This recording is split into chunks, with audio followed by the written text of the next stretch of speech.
Hai everyone, saya Abang Song. Nak beli kereta? Keadaan apa? Loan senang lulus.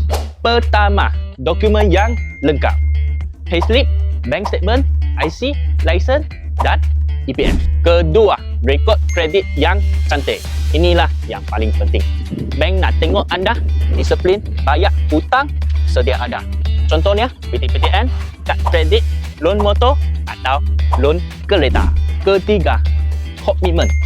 Pastikan jumlah semua hutang anda termasuk kereta baru tak melebihi 60% hingga 70% daripada gaji bersih anda.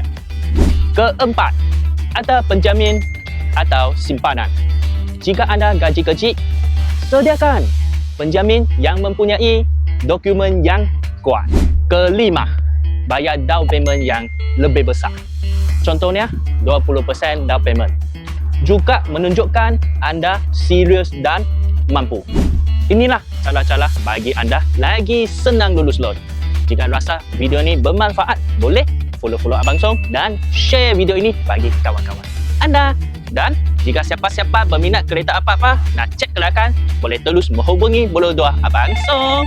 Jangan lupa bagi Abang Song satu like dan share Abang Song video. Kita jumpa lagi.